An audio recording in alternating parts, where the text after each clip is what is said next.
কত যুবক যে পৃথিবী থেকে চলে গেছে, হে আমার ভাই আপনাকে কেমন করে বুঝাই, যারা দিন রাত কোনো কিছুর পরোয়া করেন নাই, দিন রাত আল্লাহর পথে ছুটে চলেছেন।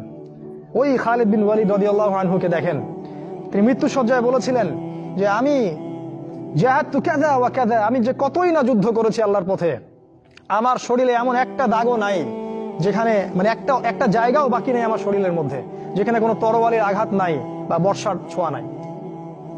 সেদিন তিনি মৃত্যু সজ্জায় বলছিলেন যে আজকে আমি আমার বিছানায় মারা যাচ্ছি, আমি যুদ্ধের মাঠে মারা যাওয়ার সৌভাগ্য আমার হলো না। ফালা নামাত আইনুল জুবালা, তিনি বলেছিলেন যে কাপুরুষদের দু চোখ যেন কখনো না ঘুমায়। ওই দেখো যুবক তোমার আদর্শ। খুবাইব রাদিয়াল্লাহু আনহু, ইসলামের জন্য তাকে দায়ী করে পাঠানো হয়, রাজি নামক একটা জায়গায় কাফেররা তাকে ধরে ফেলে এবং তাকে শুল দণ্ড দিয়ে হত্যা করে। খুবাইব রাদিয়াল্লাহু আনহুকে যখন শুল দেওয়া হচ্ছিল তিনি বলছিলেন, এই কবিতাটা ভালো করে পড়বা, রাহিকুল মাকতুম বই আছে, লাস্তু উবালি হিনা উক্তালু মুসলিমান। তাকে যখন শুল দণ্ড দেওয়া হচ্ছে, শুল দণ্ড মানে বোঝো, পিছন দিয়ে মানে লৌহ দণ্ড প্রবেশ করিয়ে মাথা দিয়ে বের করি, কঠিন দণ্ড, একটা ফাঁসি টাসির চেয়েও ভয়ঙ্কর। এই শুল দণ্ড তাকে দেওয়া হচ্ছে এবং বলা হচ্ছে তুমি কি চাও তোমাকে ছেড়ে দেই আর মুহাম্মাদকে তোমার জায়গায় শুলদণ্ড দেই? কাফেররা বলেছিল। আর এই যুবক বলেছিলেন যে আমার জীবনের বিনিময়ে নবীর একটা চুলের আঘাত পাক সেটাও আমি চাই না।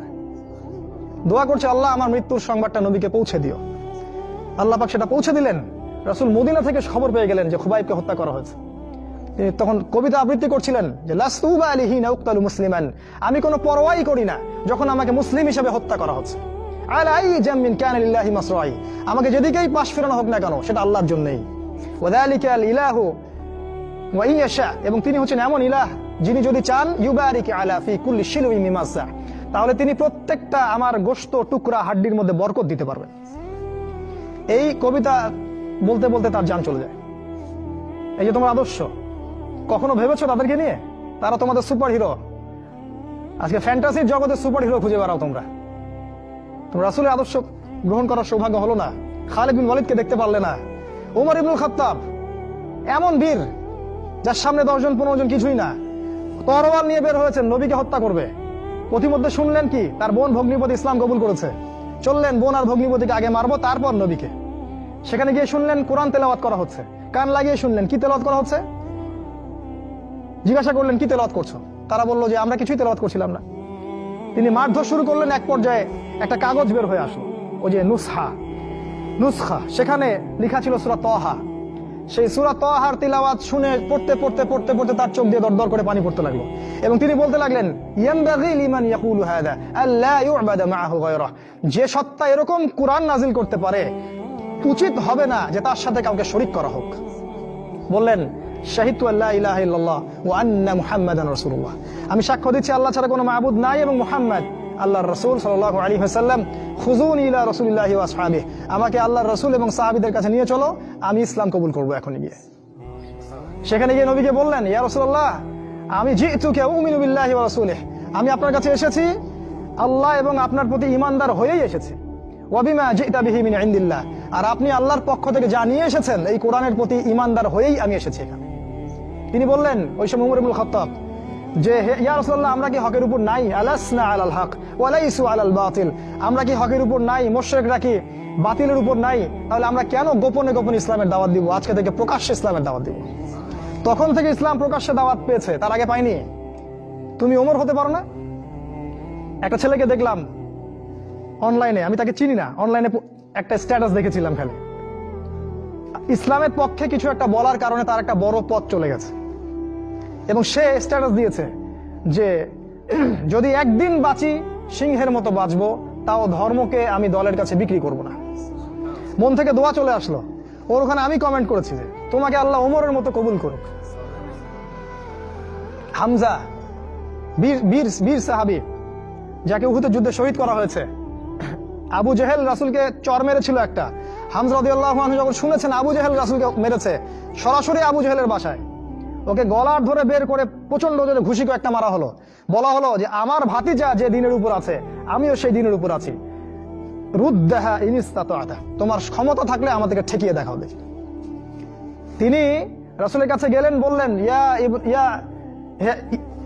ইবনা আখি, হে আমার ভাতিজা, কুনতু আনসুরুকা বিল হামিয়া, আমি তোমাকে সাহায্য করতাম আত্মীয়তা সম্পর্কের কারণে, আলা নানসুরুকা লিল ইসলাম, আজকের দিন থেকে আমি ইসলামের জন্য তোমাকে সাহায্য করব। আশহাদু আল্লা ইলাহা ইল্লাল্লাহ ওয়া আন্নাকা রাসূলুল্লাহ, আমি সাক্ষ্য দিলাম যে আল্লাহ ছাড়া কোনো ইলাহ নাই, তুমি আল্লাহর রাসূল। এই যে ইসলামের শক্তি বাড়তে থাকলো, তখন তো তুমি হামজার মতো হতে পারো না? হামজা রাদিয়াল্লাহু আনহু উহুদের যুদ্ধে যখন করছিলেন, তার সামনে কোনো কাফের মুশরিক টিকতে পারে নাই। আমি তোমাকে বলিনি যে অস্ত্র নিয়ে এখন বের হয়ে যাও, কথা অন্যদিকে নিয়ে যাবা না, কথাটা অন্যদিকে ঘুরাবা না। এখন তো মিডিয়ার যুগ, কথা অন্যদিকে মানুষ ঘুরায় খুব সহজে। আমি বলেছি তোমার এই চেতনাটা নাই, তুমি হামজার মতো চেতনা ধারণ করতে পারো না, উমরের মতো চেতনা ধারণ করতে পারো না। অসংখ্য সাহাবী ছিলেন এরকম। মুসআব বিন উমাইর এত ধনী সাহাবী ছিলেন, যার আতরের খুশবু ছিল আরবের সবচেয়ে দামি আতরের খুশবু। ইসলাম কবুল করে সব ছেড়ে দিলেন, এক পোশাকে তাকে কবর দেওয়া হয়েছে উহুদের মাঠে। মানে তাকে যখন শহীদ করা হয়, তার দেহের মধ্যে এতগুলো তরবারির দাগ ছিল, তুমি কল্পনাও করতে পারবে না। এই সাহাবীকে রাসূল সাল্লাল্লাহু আলাইহি ওয়াসাল্লাম যখন দাফন করলেন, তাকে দাফন করার জন্য কোনো কাফন পাওয়া যাচ্ছিল না, ঘাস দিয়ে তাকে দাফন করা হয়েছে। এই হলো মুসআব বিন উমাইর রাদিয়াল্লাহু আনহু। কত সাহাবী চলে গেছেন এমন দুনিয়া থেকে, কত বীর যোদ্ধা চলে গেলেন পৃথিবী থেকে, কিন্তু আজ পর্যন্ত তোমাদের এই আদর্শগুলো তোমরা অর্জন করতে পারলে না। তোমরা এখনো সেই পশ্চিমা সভ্যতার গোলক ধাঁধায় পড়ে আছো।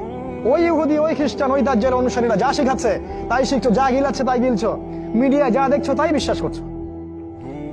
আল্লাহ পাক তোমাদের সবাইকে যেন ইসলামের দিকে হেদায়েত দান করেন, ফিরিয়ে নিয়ে আসেন, আল্লাহুম্মা আমিন। কয়েকটা পয়েন্ট খালি আকারে বলছি, কি করবা তুমি এখন। এক নাম্বার, তুমি তোমার জীবনের উদ্দেশ্যটাকে ফিক্স করো। ঠান্ডা মাথায় আজকে রাতের বেলা চিন্তা করবা আল্লাহ পাক তোমাকে কি জন্য দুনিয়ায় পাঠিয়েছেন। একটু চিন্তা করবা, 1 মিনিট একটু চিন্তা করবা যে তুমি পৃথিবীতে নাই, তুমি পৃথিবীতে নাই, তুমি মারা গেছো। চিন্তা করবা তুমি মারা গেছো। এরপর চিন্তা করবা তুমি যে মারা গেছো, পৃথিবীর কারো কোনো সমস্যা হচ্ছে কিনা। তুমি যে মারা গেছো, পৃথিবী কি থেমে আছে? তোমার পরিবার থেমে থাকবে? তোমার শিক্ষা, তোমার বন্ধু বান্ধব, তোমার আত্মীয়স্বজন কেউ থেমে থাকবে? কেউ থেমে থাকবে না। তুমি পৃথিবীতে থাকো বা না থাকো, কারো কিছু আসে যাবে না। আল্লাহ পাক তোমাকে যে পৃথিবীতে রেখেছেন, একটা সুযোগ খালি দিয়েছেন, যাতে তুমি আল্লাহর দ্বীনের জন্য কিছু করতে পারো। এটাই আল্লাহ তোমার কাছে চান, আর কিচ্ছু চান না। আর কিচ্ছু আল্লাহ তোমার কাছে চান না। আল্লাহ চান তুমি একজন ভালো মানুষ হও, ভালো মুসলিম হও, এবং দ্বীনের জন্য কিছু খেদমত করে পৃথিবী থেকে বিদায় নাও। এই দিন তুমি ছাড়াও বিজয়ী হবে ইনশাআল্লাহ। তুমি থাকো বা না থাকো, এই দিন কিন্তু বিজয়ী হবেই। হয় তোমাকে নিয়ে হবে, অথবা তোমাকে ছাড়াই হবে। জীবনের উদ্দেশ্য ফিক্স করো। জীবনের উদ্দেশ্য একটাই, জান্নাত। জান্নাত পাওয়ার জন্য যা করা দরকার তাই করতে হবে। কোরআন হাদিস মেনে চলা থেকে শুরু করে আমল করা, আদব আখলাক সবকিছু এর মধ্যে চলে আসবে ইনশাআল্লাহ। আল্লাহ পাক তোমাকে পথ দেখাবেন। আগে তুমি জীবনের উদ্দেশ্য ফিক্স করো। একটা কথা বলি, সবাই তোমাদেরকে বলবে জীবনে সফল হতে হবে। অনেক কথা আমি বলছি আমার ব্যক্তিগত অভিজ্ঞতা থেকেই বলছি। আল্লাহ পাক আলহামদুলিল্লাহ ফার্স্ট সেকেন্ড ছাড়া রেজাল্ট আমাদের হতো না। যখন থেকে আমরা বুঝতে পেরেছি যে ট্র্যাকে আমরা যাচ্ছি সে ট্র্যাকটা ভুল, সেই ট্র্যাকটা ভুল, এই বুঝটা যখন থেকে আসছে আমাদের মধ্যে, আমরা চেষ্টা করছি অন্যদেরকে আমাদের শিক্ষা দিয়ে সচেতন করার জন্য। আমরাও ভুল করেছি, ভুলের উপর ভুল করেছি। আল্লাহ পাক যেন মাফ করেন, আল্লাহুম্মা আমিন। সাফল্যের সংজ্ঞা শেখানো হতো আমাদেরকে পরিবার থেকে। সফল হতে হবে বাবা, নিজের পায়ে দাঁড়াতে হবে, বাবাকে দেখতে হবে, মাকে দেখতে হবে, অমুক তমুক ইত্যাদি ইত্যাদি। বিয়ে করবি কি নিয়ে, তোর তো কিছুই নাই, বলে নাই কথাগুলো আপনাদেরকে। চাকরি বাকরি করতে হবে, প্রতিষ্ঠিত হতে হবে। শোনো, সাফল্যের একটা সংজ্ঞা দিয়েছেন আল্লাহ কোরআনে, একটাই সংজ্ঞা, সূরা আল ইমরানের মধ্যে আছে। আজকে আমি সব ডিটেইলস বলার সময় পাচ্ছি না।